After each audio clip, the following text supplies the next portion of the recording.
So, yeah, is Friday still wearing on you? And Thursday, oh my gosh. It's just like Fight Club, right? You don't talk about Thursday at con. Well, hello, guys. For those of you who don't know, my name is David Vincent. And I'm a voice actor. I'm based out of Los Angeles, California. And I'm going to read off a few of my roles for some of you who may not be familiar with some of the stuff that I've done. As far as anime roles, you can hear me, I think last episode aired last night on Toonami, Blue Exorcist. I did the voice for Arthur Auguste Angel. Code Geass, I was Lee Shinkei. I was Seiji Yaguri. Fate Stay Night, I did the voice for Assassin. Fate Zero, which is out now and I highly recommend it. I do the voice for Archer / Gilgamesh. What? Yeah! That's me. And Gunsword, anybody see Gunsword here? Yes! I'm so happy. I used to say that and nobody saw it. I'm so happy now that people have actually seen that, are starting to watch that anime series. It's such a good show.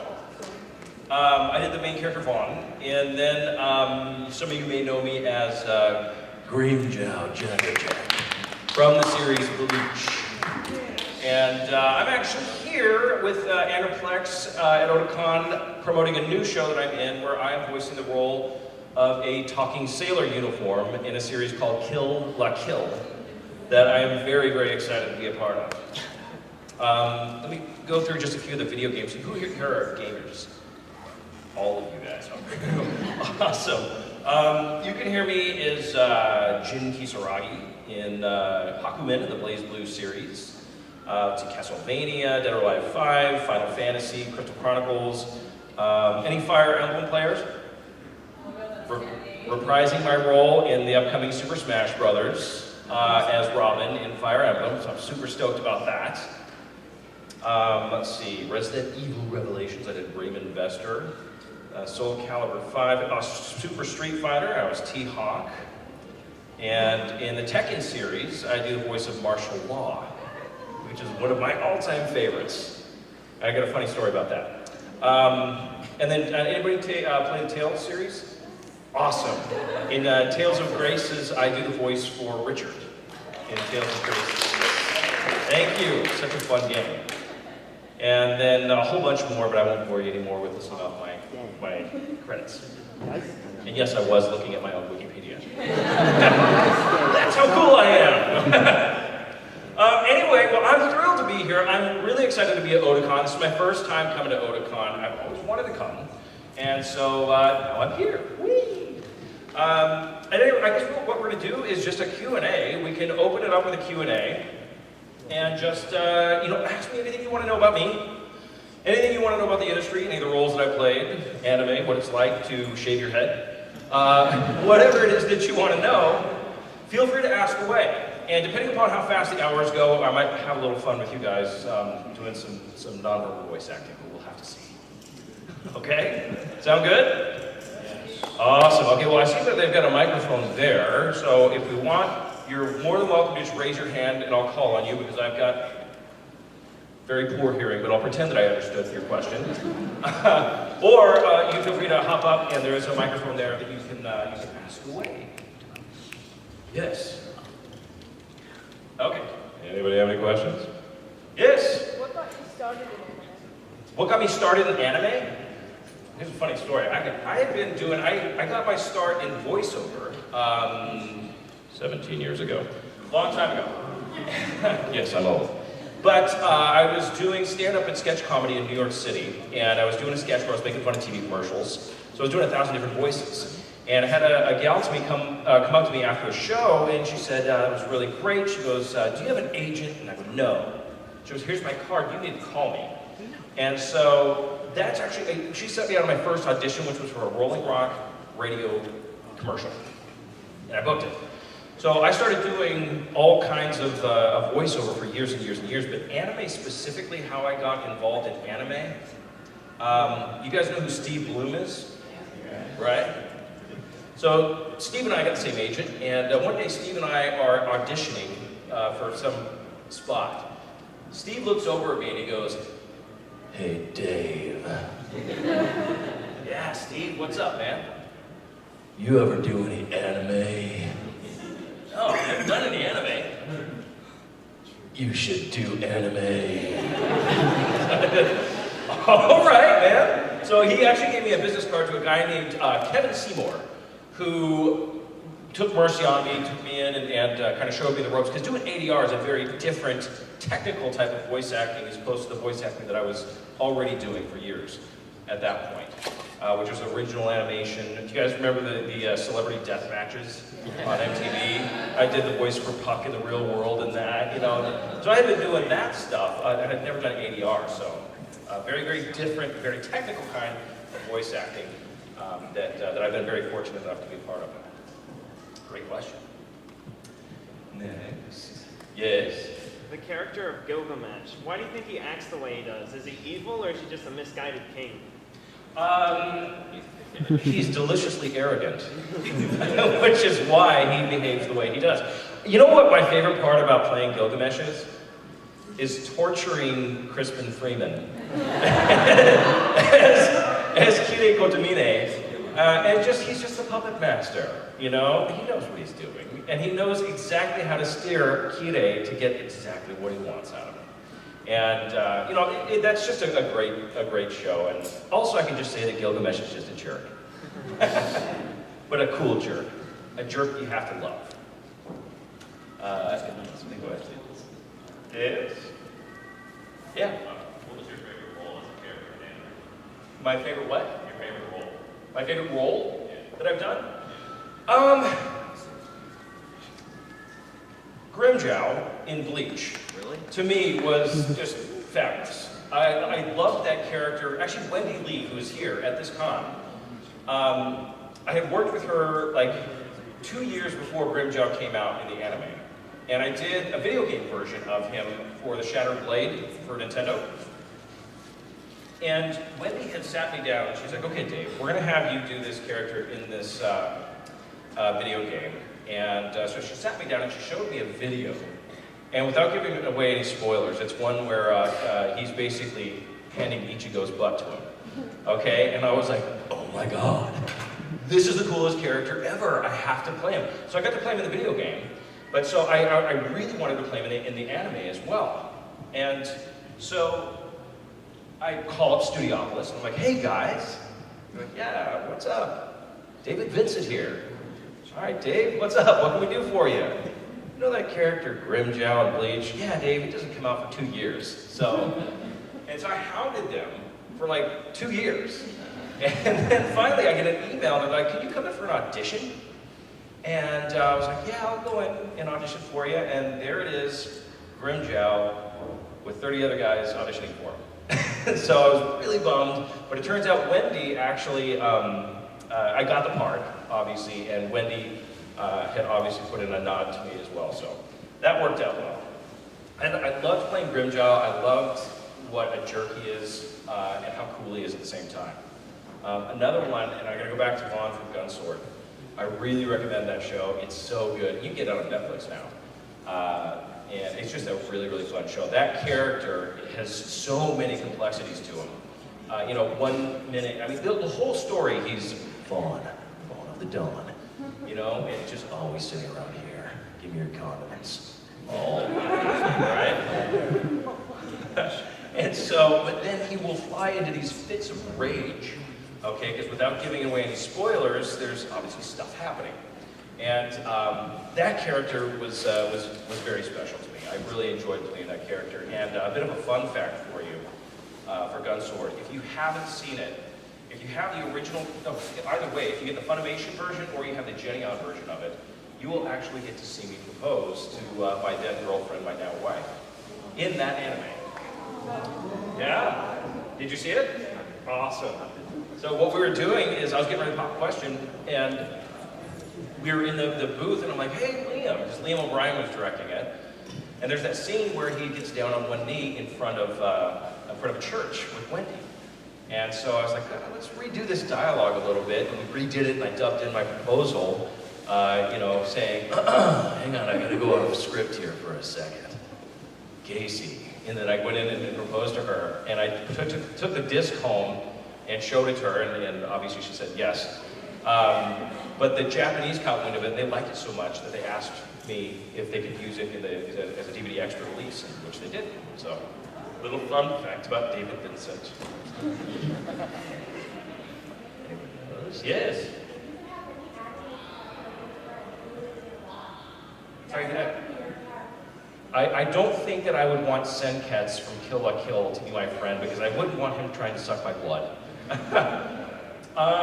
If I could have an anime character as my best friend, probably Spike Spiegel from Cowboy Bebop. Just because of the coolness factor. Who wouldn't want to hang out with him? Yeah, I don't know. Good one. Yeah. Which took longer to record?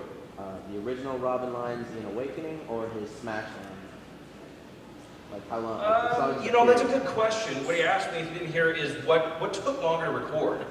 The original Fire Emblem with Robin's lines or the Smash Brothers. I'm going to say probably Smash Brothers. Does it have more lines, you think? Yeah, it's not a ton. It's not a huge amount of dialogue. It's not like Tales, where Tales of Graces, we had over 3,000 lines. And I worked on that video game for 3 weeks straight. But yeah, I would say probably Smash Brothers. I'm super pumped to be a part of that, man, because Smash Brothers is huge. And Fire Emblem is a cool game. Yes. Does anyone ever rub your head for good luck? Only my wife. You had a question over here. I was just curious, what's your wife's perspective on you in the voice acting career that you're in? She just thinks I'm an idiot. No, she's very supportive. She's very, very supportive of my career and what I'm choosing to do with it. And I love her for that. She's always just been, behind me 110%. She pushes me. She thinks it's cool. She thinks it's great. So, yeah, she's good peeps. Go ahead. You ever use your different voices at home just to screw with people? No, you know what is so funny is I was just telling this story this morning at a press interview, and last week I was in northern Idaho, so literally like 50 miles from the Canadian border in that northern panhandle of Idaho. Now, it's cold there in the wintertime, and so they've got drive-through convenience stores, which I had never seen in my life. I'm like, it's a drive-through convenience store? Oh my God. So we're driving past it, and I'm with Casey, and I'm like, I have to stop here. She's like, we don't need anything. I'm like, I don't care. I have to see what it's like to go through a drive-through convenience store. And so I drive in, and as I'm pulling to a stop, I realize that I've got nothing to buy. And I realize that I've got nothing to say. And moments later, I hear, hi, can I help you? And literally all that I came out with, pardon me, do you have any grape plum? She looked at me like I was like crazy, and so I was like, she goes, no, and I go, okay, thank you. It was the only thing I could think of. But you know what I do? I drive my poor wife nuts with is what I call nonverbal voice acting. The nonverbal voice acting, just so you know, and I know that you guys have all heard this. You guys, I'll let you in on a little industry secret, what is called a standard 102. A standard 102 sounds like this. That's a standard 102. I call it, it's the dude of nonverbal voice acting because it can mean anything, I mean, like, dude, hi, dude, you stink, dude, And the 102 can translate to a lot of different reactions and emotions, surprise, right? To a happy, right? So there's all these different variants of this 102. And what was I going with this? I'm telling you that story about how I would drive my poor wife nuts. Is also doing the standard 102 to her, and then most people will sing in the shower, but I'm in the shower going, ha! Oh! Ah! all part of nonverbal voice acting. I see a Nell back there. Is that who you are? Very nicely done. I like it. Yes. You mentioned, Steve. Yes. And another con, he once told a story with his father. He was a school teacher. And story related to his class one day. His father was in class one day. And his students, I guess, learned or realized that he is Steve Blumen's dad. Oh. They were all fans of his work and what have you. And that was his father's sort of like aha moment that his kid, this whole voice acting thing that he did was actually really big, well-known agreements. Did you or your family ever have a similar moment like that and said, oh, this thing that David's doing is big, huge, he's got fans, he's traveling around the country, he's well-known? For me, it happened very gradually.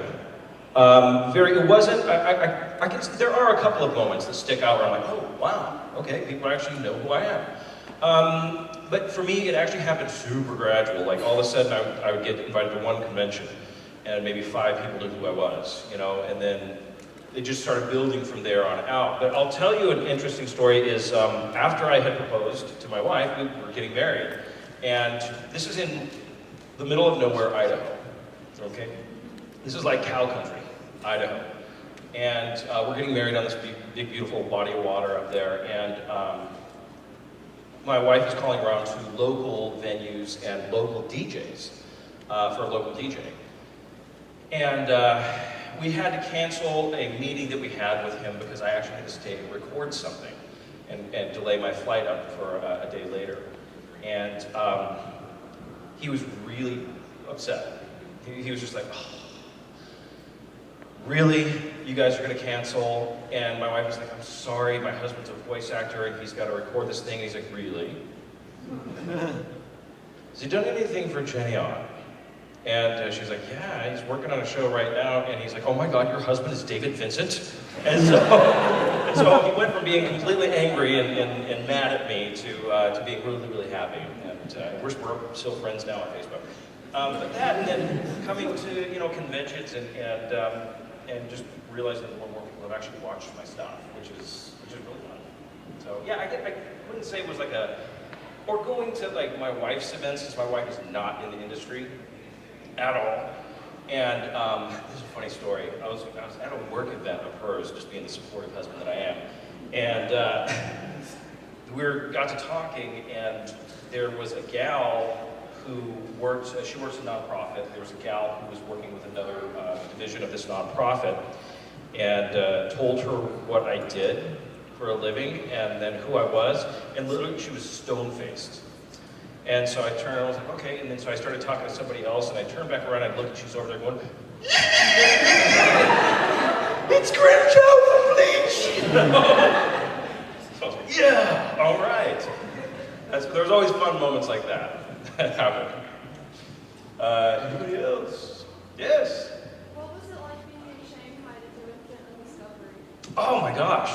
What she asked me is what it was like being in Shanghai to work on Infinite Undiscovery. It was fantastic. They actually flew the actors from Los Angeles or Texas. I think they even hired some Texas actors.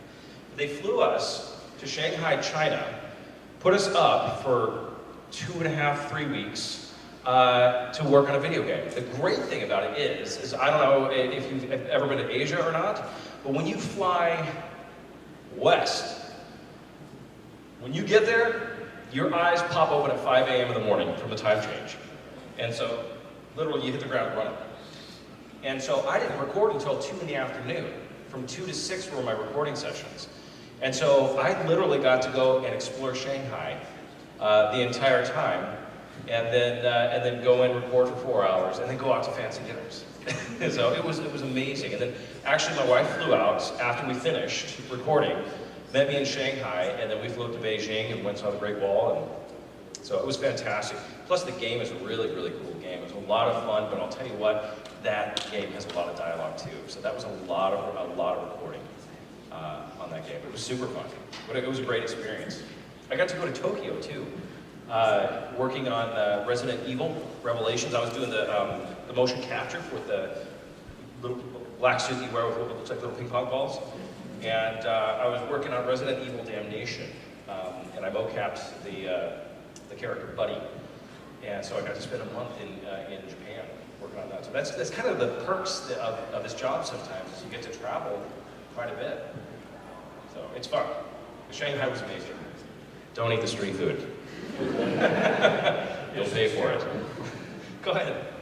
Is there any work you've done that you think should get more notice, like flew kind of under the radar, which... Gunsword, yeah. What he asked me is if there is work that I've done that has flown under the radar that I had wished that had gotten more play or more notice. I would say definitely Gunsword. I'm very partial to that series. I think it's such a good show, and it's just a fun watch. Have you ever read the manga before becoming an animated? No, I haven't. I read actually a little bit of the Bleach manga, but I did, honestly, I'm so stinking busy that, I don't have the time to really sit and read a bunch of manga. Right, even though it's... whenever they do Bleach, they sometimes don't go live. Right, they switch it up. It can be very different. Most people I know get upset at that. Yeah. Although I heard that in the manga, Grimmjow is still lurking around somewhere. I know, that's what I did. I hope so. You had a question? Yeah, I have a question. Would it be okay if I request something? Sure. My birthday is tomorrow. I was kind of hoping that you would, in Grimmjow's voice, with me. What's your name? Kayla. Kayla? Yeah. It has a name, Kayla. Very pretty name. All right, ready? Kayla, this is Grimmjow Jaggerjack. Happy birthday, Soul Reaper!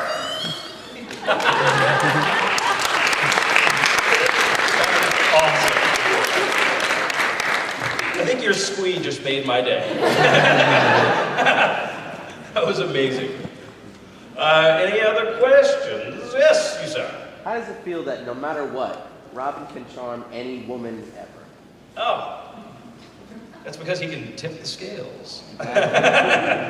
Oh, it's awesome, man. He's such a cool character. I'm thrilled that I got to be a part of that because, they could have put with somebody else very easily. So it was cool. Yeah? Actually, I have two questions. My first question is, what is your least favorite character? What was something that related to that? Least favorite character that I've had to, they all pay, so that's a tough one. I mean, they're getting paid, I'm happy. No, I wouldn't say they're my least favorite because I still enjoy doing them, but I would say that the vocally strenuous ones, the Halo 4s, the Spec Ops, the line, where they're throat rippers, we call them, and so you go in, you're screaming, and all that stuff for 4 hours, and literally you leave the session. Those can be a little bit difficult. They're still fun to do, but it can be a little bit rough on your voice. Gotcha. My other question is, since you've been to Beijing, what's it like for voice acting there? For voice actors, you know what? There's surprisingly a market for English voice actors. I don't know what Beijing is like as far as like Japan, because Beijing and China doesn't have anime. Have you ever been to Japan? Yeah, I spent a month there. And Japan is obviously the mecca hub of anime. So, but as far as voice actors in Beijing, I don't know. I would think that there would be a market for English voice actors. I know that when I was in Tokyo, I had somebody approach me and say, hey, listen, if you ever wanted to live in Tokyo, you could probably make a good living here doing voiceover as an English voice actor. And I've heard the same thing about Australia with the American accents and things like that. But voice acting, you're supposed to be able to do accents. You had a question? Yeah, so that Tales of Grace line you did for ESP, I was wondering, did they actually tell you to do it like that in script, or was that just something that you did? I did. I totally... I played it in Japanese, and then I got to it in English, and I just completely died. Absolutely wonderful. You know what is so awesome about that? This is a video game series. There's a lot of like funny skits in this video game series. I can't remember, what's it set up like? It's Malik and Richard discussing like Asbel and Jerry and getting them together and how maybe somebody acts as the rival.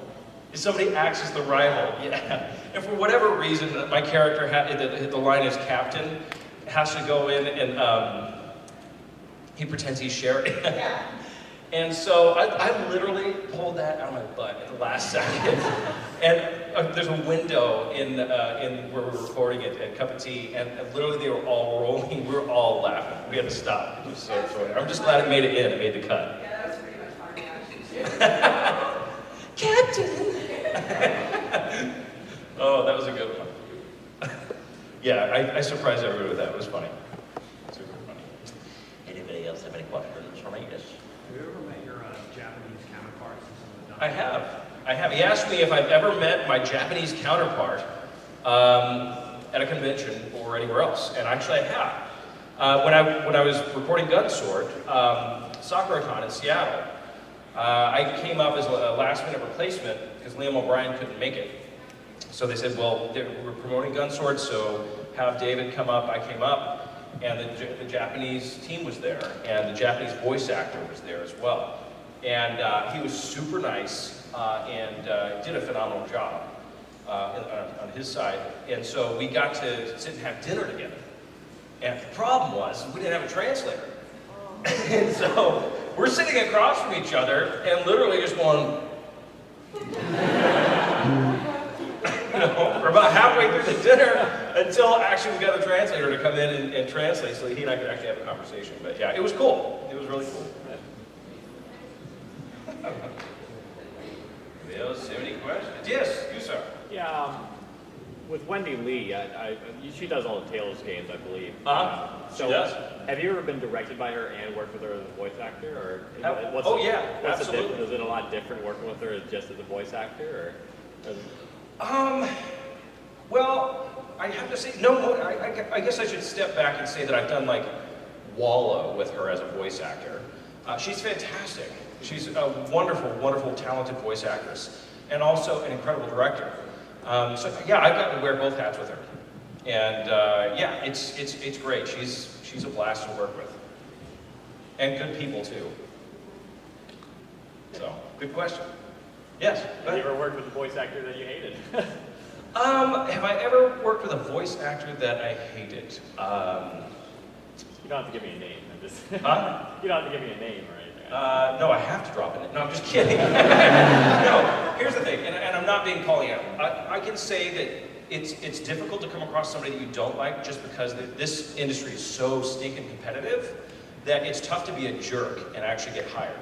So most of the people, all of the people that I can think of have been totally delightful, like just really, really nice people.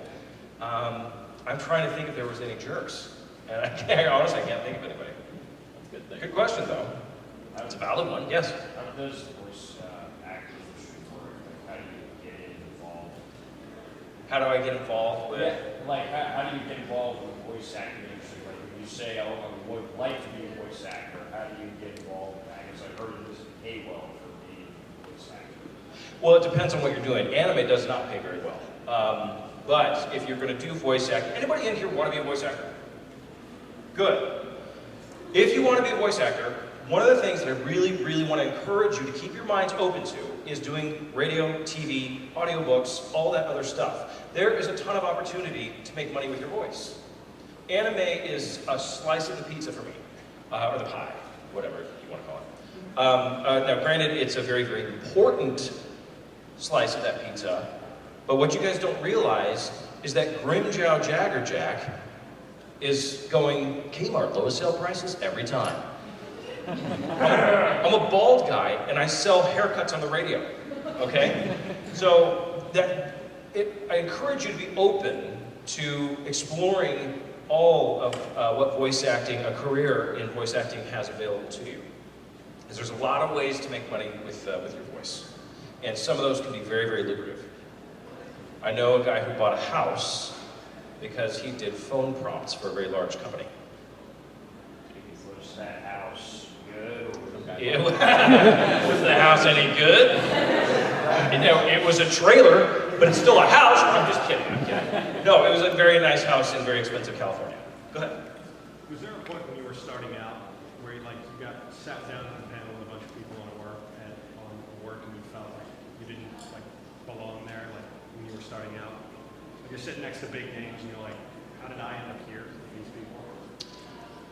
I mean, you think you always can reflect on stuff. I don't think that I ever thought that I didn't belong because I always knew that, I mean, this is what I should be doing. So yeah, absolutely. No, I have to say no. I don't think that I ever felt out of place or that I wasn't good enough to be there because here's what I thought. I was like, wow, cool, right. I'm sitting with these guys, so that felt great. I think that's more of my perspective on it and how I looked at it. Good question, though. Anybody else? Any questions? You, sir, I haven't heard from you. Just out of curiosity, are there any particular voice actors that you would like to work with? Absolutely. One of my voice acting heroes is Dan Castellaneta, who does the voice for Homer Simpson and all the other dozens of voices that he does. I think that I just admire his talent and just what he's been able to create with his character voices. As I love character acting. I mean, granted, yes, doing, Kmart lower sale prices will pay the bills, but getting to go in and I'm doing a children's show right now, okay? And doing Kill la Kill, I mean, I'm voicing a talking sailor uniform. How awesome is that? I'm doing a character in a children's show right now that I can't tell you because I'm under NDA. But I am getting paid to go in and talk like this all day. Seriously, what a great time is that? So, yeah. I'm sorry, did I answer your question? Yeah. Okay, good. Just wanted to make sure I answered. Yes, you, sir. Yeah, so, I had to look this up for a second. But you did the voice for Shin-Kei on Korea? Yes. And Yogi-Man on Facebook, right? That's correct. So those two characters are very, very different. What was it like for each of them? You know what I'll tell you? What he asked is he asked me about doing the characters for Gilgamesh and then for Li Shin-Kei and Kogias. Here's what I do. There are times when, as a voice actor, it is called for you to go, wow, zany voice, and all that stuff. But when it comes to anime is very story-driven. They're in-depth. You've got to pay attention when you're watching an anime because there's a lot that they're giving you. And so with an anime, yes, there are opportunities in anime to have the fun and zany voices, but most of the time, what I do is it's more of natural reads. So with those, because they are very, very different characters, rather than going off the deep end on one side as far as coming up with a crazy character voice, what I do is you look at, when you get the audition for it, you get what's called a character breakdown. And in that character breakdown, it's going to tell you how old is this character, hero, villain, what does the character want? When you go in and you break down that script, you find out what that character wants. Right. And when you find out what that character wants, why they're saying what they're saying, then you find the attitude of the character. And the attitude is what I use to kind of come up with the voice and how I deliver lines. But the Li Shin-Kei is a very honorable, his right. Trying to trick some little girl, and Gilgamesh is just kind of I'm rich. Yeah. So again, they're character traits. But was it harder to get into one than the other? No, I worked with, it's working with wonderful directors. It was actually a little bit harder for me for Shin-Kei. But I worked with the late, great Kevin Seymour on Shin-Kei and on Code Geass. With Fate Zero, and he's also here, so if you see him, please go up and say hi to him, Tony Oliver. And Tony Oliver directed Fate Zero. And Tony, I love working with him because he's also an actor.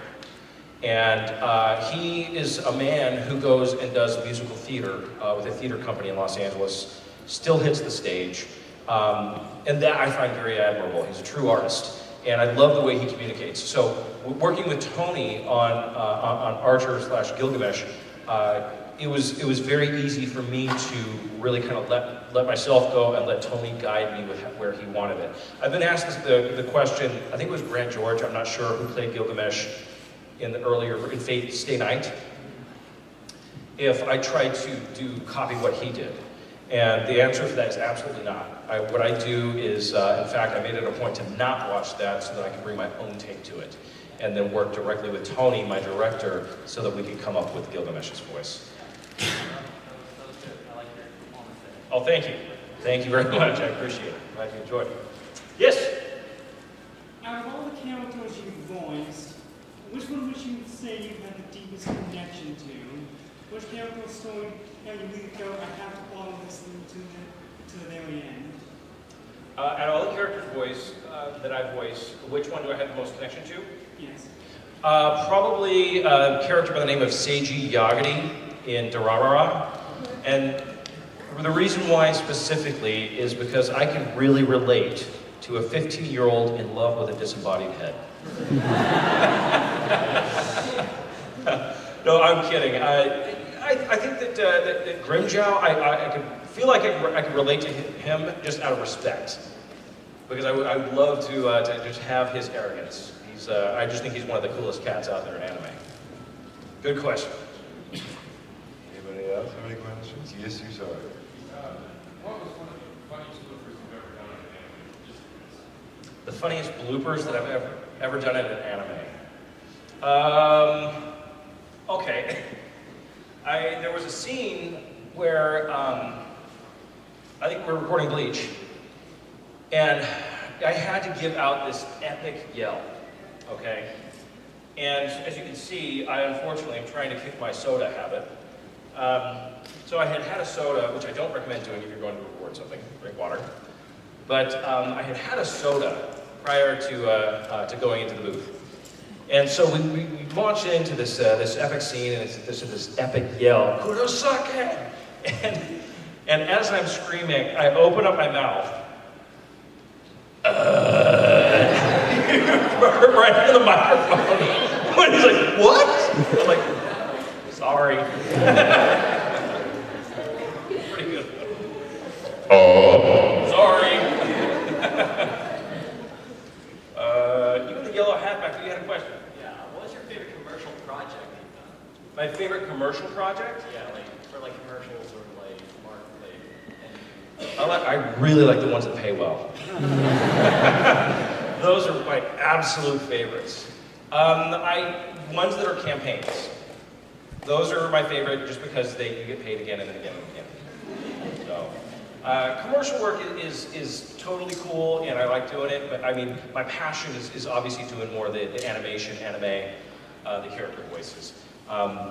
Doing commercial work is a super important part of it, but it's not going to have that same sparkle in my eye if I'm reading a piece of copy for Transamerica Insurance. You know. But yeah, I don't know. Probably Kmart. There you go. That was a good one. Logo jeans. Lowest prices every day. Anybody else? You, sir. Go ahead. What was it like to work with Johnny Young Bosch who did Ichigo? Yeah, with what was Johnny Young Bosch like? Yeah. He's cool. He's a cool cat. And outside of the booth, like, he's funny. Super funny guy, really nice guy. His bandmates, I Shine, fantastic folks. Love getting to see them, love getting to hang out with them. In the booth, he's a man about business. He's in there getting her done. I heard he's a prankster. Whenever he used to get a prank, he likes to prank a lot. Yeah, I can see him doing that. I haven't personally been the victim of any of his pranks, but I can see him doing that. Yes? What was it like working with Patrick States? Patrick's my boy. I love Patrick. Patrick is, I've known and worked with Patrick now for 8 years. And he's just one of my favorite people in the industry. And I have a request. Can I Yeah. get Gene Kisaragi doing Brother? Yeah. Oh, it's so good to see you, brother. I'll tell you a funny story. Thank you.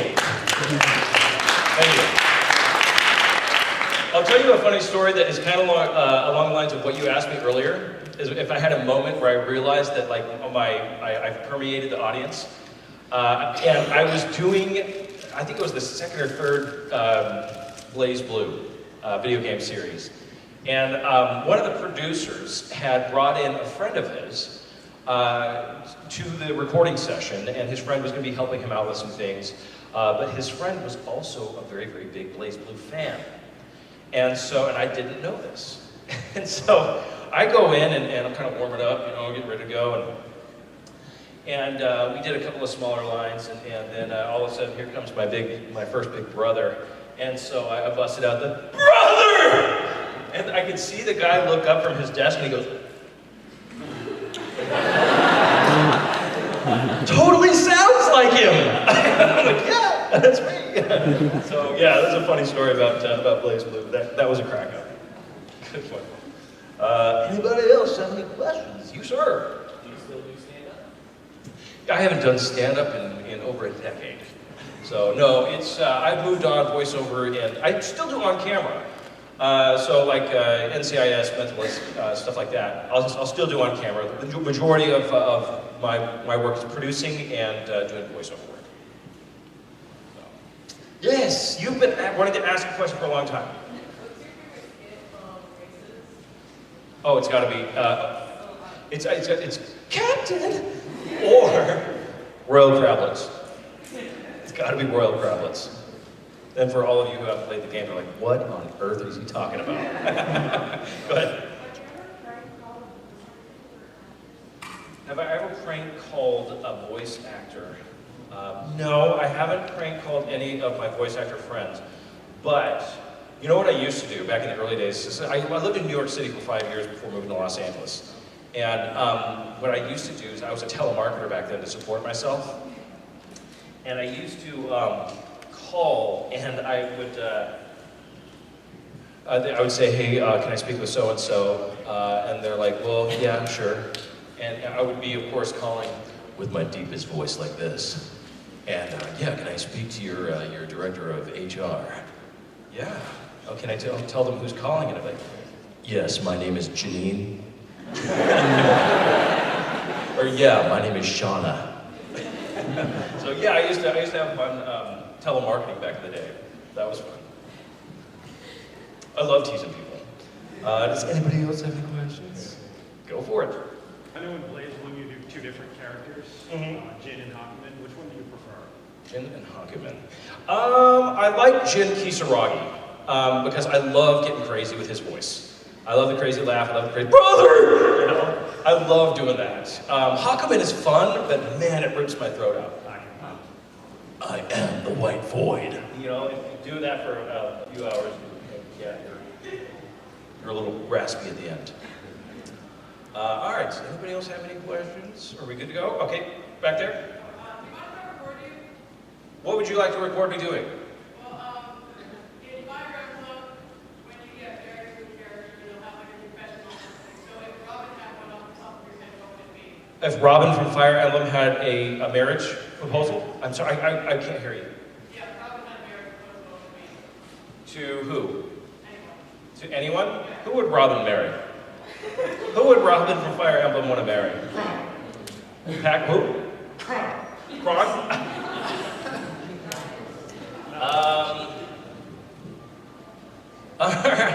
All right, Kron. Are you recording? Right, yeah, it's going. All right, Kron. It's time to tip the scales. Let's do this thing. Thank you. You're very welcome. You're very welcome. Okay. Does anybody else have any other questions? Yes, sir. What's your favorite thing about producing? I love producing because I love putting stuff together. That's honestly my favorite thing about producing. It can be very strenuous and very gruesome, but it can be very rewarding. I like putting stuff together, and I like seeing the finished product. You know, everything from bringing in the talent, budgeting. Budgeting's not my favorite. You know, there's so many different aspects of it, but I think overall, probably my favorite aspect about producing is putting something together and actually seeing a final product. I produced a local TV series in Los Angeles called SoCal Now. It was broadcast on the CBS affiliate out there. We did like 37 episodes. I did one in Seattle, yeah, to me it's a lot. Right now my schedule's so busy, I'm not producing anything, just voice acting. But yeah, I think that just putting that whole something together, something. So, yes. Anybody else? Yes. Have you ever had anyone confront you angrily about the way you portrayed a character?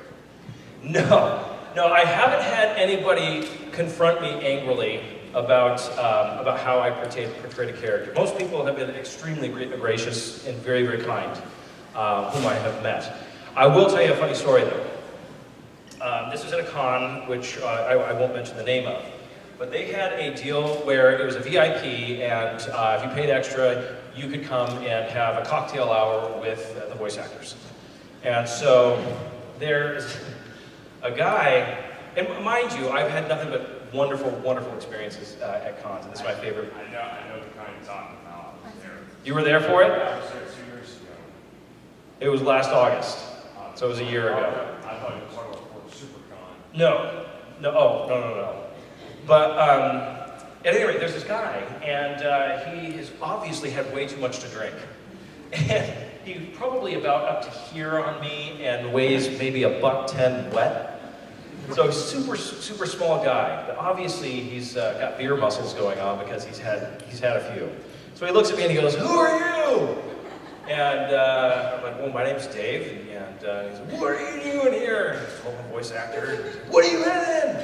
And so I told him a few things, and he's like, "I don't know that. I don't know that." And then I told him, and I can't remember what it was, but he was a huge fan. And so he flips his lid, and he's like, "Oh my God, I gotta have a picture with you." And so I'm like, "Fantastic, let's do it." And so he's standing like right here next to me. And you guys know who Travis Willingham is? Travis, a fellow voice actor, very tall, very, very large man, much bigger than me. And I'm no small fry. And so Travis is wearing a similar brand of shoes as I, and so I go, "Hey, nice kicks, Trav." And the guy thought that the kid thought I was making fun of his shoes. And so he very drunkenly decided that he needed to fight me.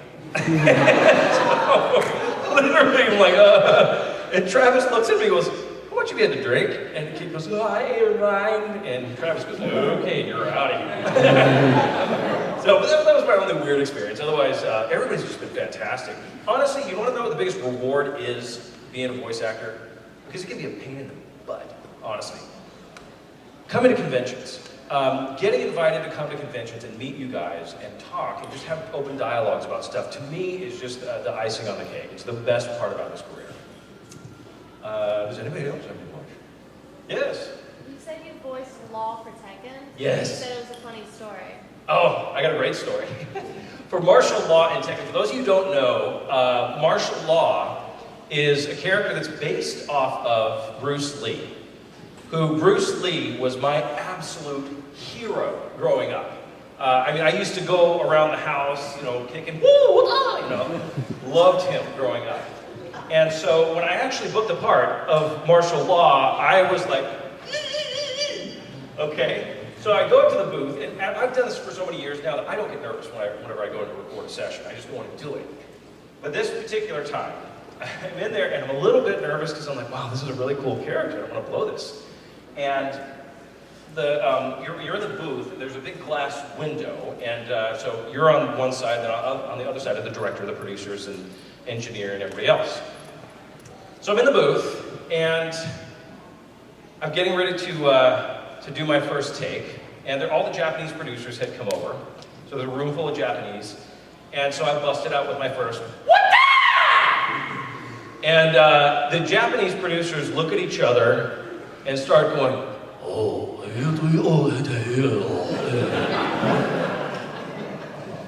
and I'm thinking, oh my God, they hate me. And he goes, "You're the best Bruce Lee of any white man we know." Yes! That, sir, was a moment that I realized I had arrived. So funny. Anybody else? No? Yes? I didn't get to start recording before, but could I record you doing something in Grimmjow's voice? Sure, absolutely. Let me know when you're rolling. I'm rolling. Remember my name, Soul Reaper. Grimmjow Jaggerjack. And you better pray that you never hear it again, because if you do, you're a dead man. I promise.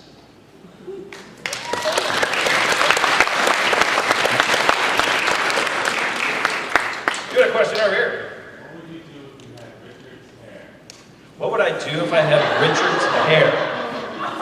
Oh gosh, I don't know, braid it. Put it in ponytails, I don't know. Feather it maybe. I said goodbye to my hair a long time ago. But somebody behind had a question. Yes? Did you have a particularly difficult series that you had to work in? Like the whole entire recording session for the series? I'll tell you what, Kill la Kill is very challenging. And I say this with complete admiration and respect. The team that I'm working with at Bang Zoom, Hiroe, one of the producers from Aniplex, is here at this con, along with Alexander Von David, who is directing the dub of that anime series. They are putting forth a Herculean effort to make this dub as good as it can possibly be. And it is very challenging because we will do take after take after take after take after take to make sure that we're getting it exactly how they want it. I wouldn't say it's difficult because of the material. I would say it's challenging but rewarding at the same time, but just simply because really it's just a monumental effort into creating a really awesome dub. And we did just get our first review from Anime News Network, who gave us a glowing review on the dub. So we were absolutely thrilled to hear that. But the rest, unless it's vocally strenuous, which again, Spec Ops: The Line, Halo, those games are always... I lost a job as a healer elf. True story, because I had screamed in a video game the day before. So those can be strenuous. Does anybody else have any questions for me? Yes, you, sir. If all your characters fought in a battle royale, who would win? If all of my characters, martial law all the way. It would be a toss-up between martial law and Grimmjow. Definitely martial law. Does anybody else have any questions? Yes, oh, there's a hand back there, yes. What has been your creepiest fan experience? Creepiest fan experience? Probably the pipsqueak that wanted to fight me for commenting on Travis's shoes. No, you know what, I have to say I really haven't had any. And I don't know, if a lot of my colleagues do, but I have to say that my experience with fans has been awesome. I love it. I'll tell you a really neat story. I was at KomoriCon in Portland, Oregon, or Vancouver, Washington.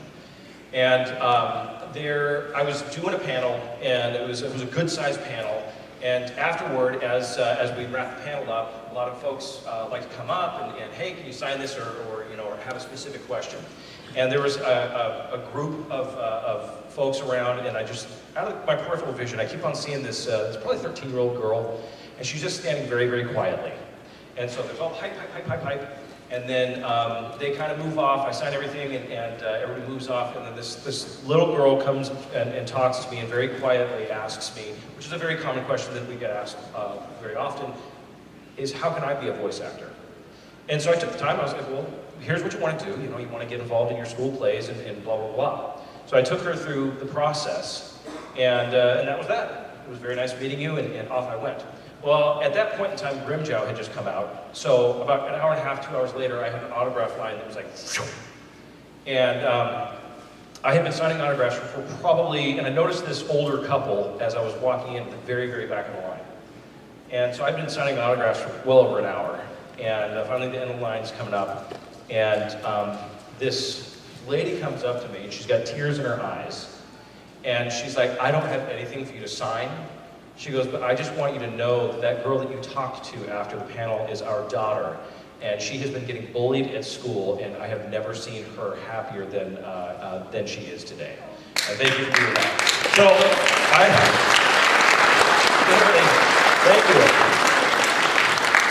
So, I'm like sitting at the autograph table, and now tears are coming down my face. I'm going, oh God, give me a hug, So it's stuff like that to me just makes, I love coming to conventions. I love the energy here. Everybody is here because we're celebrating something that we all love and appreciate. And just the energy is palpable whenever you go to an anime convention. So not too many creepers. Anybody else? Yes? You know, I haven't worked with Funimation yet. Don't worry about it. I've worked with a lot of their actors and directors just at conventions and getting to meet them. And this has been fairly recent that I've started to get to meet the funny folks. And I think they're a terrific crew. And I hope to work with them one day. So yeah, I think that they're really, really nice people. The whole Texas crew are just, they're a lot of fun to hang out with and they're really neat folks. Anybody else? There's a sea of heads and no hands. There's a hand, yes. For like Kill la Kill, when it's finished up, do you think we'll possibly be on like Konami, like maybe because they have inspiration, like I'm sorry, I'm having trouble hearing you. Kill la Kill for Konami, when it's finished English stuff, like completely, you think it might possibly be on like Konami? I hope so. We were talking about it this morning. I have no control over that. I don't know whether it will be on Toonami. I certainly hope it will be. I know that there's stuff that's on Toonami right now that is even racier than Kill la Kill, in my opinion. What's that? Yeah.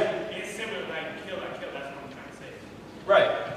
So, it is certainly my hope that it does go on to Toonami, just because, the wonderful thing about Toonami is that, we all grew up with Toonami, and it just opens it up to a wider audience that get to enjoy, a wonderful show. The great thing is that now we've got Netflix and all that other stuff, and we can watch anime. But yeah, I certainly do hope that Toonami would pick up Kill la Kill. I don't think that they would have to do too much editing. Anybody else? Yes.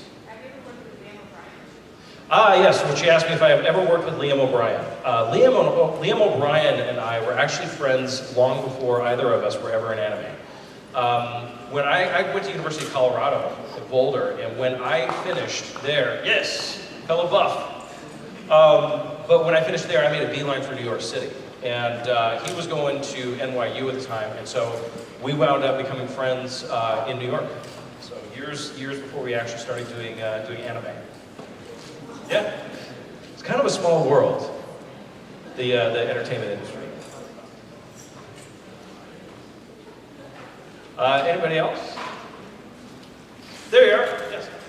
Have you ever had a role that you've done and then hated afterwards? Like, did you not like your work, right? A role that I've done that I hated afterwards. No, I can't say that I have. I will say that I probably am not going to be doing any hentai or anything like that. I got a kid now. It just doesn't work. So no, there aren't any roles that I've done that I just look back on, and go, oh man, I really wish I had done that better. Like, I kind of just do it, and I pour everything I got while I'm in the booth, and hopefully it turns out good. So, yeah. When you train, I'm assuming you train your voice or at least work on it. Do you do like singing or anything like that, or do you just do? I do sing. I sing on my way to the studio session, and what I do is I sing very bad country music very poorly in my truck on the way to the studio. No, I can't carry a tune, but I still sing anyway, just because it warms up your voice, gets you talking, so that when you get to the studio, you're not, back in a gravel truck up to the microphone, so to speak. So yeah, it's always helpful to warm up. As an aspiring voice actor, can I get an example of this bad country music? You are always on my... I'm just kidding, dude. I can't even finish it so bad. Anybody else? Oh, is that it? We got time for one more, or is that it? All right, one more question. Way back. Yes, all the way in the back.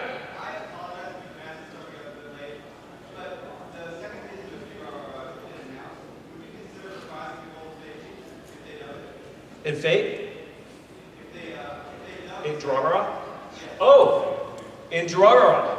Absolutely. I got my fingers crossed. So yeah, if they bring back my role or want me to come in and work on the second season, absolutely. That was a cool show. Really, really cool show. So, excellent. Excellent. Well, I'm being given the cut it off sign, so you guys, thank you for coming. I really appreciate it.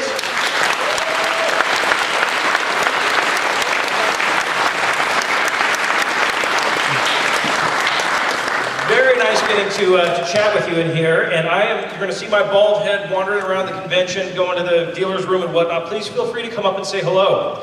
And we've got a Kill la Kill autograph signing session. And a Kill la Kill panel that's going to be really cool. And a Kill la Kill viewing today at 4. So 1:30 cast autographs for Kill la Kill, and then from 4 to 6 we're doing the screening in English dub for Kill la Kill. Hope to see you there. Thanks, guys.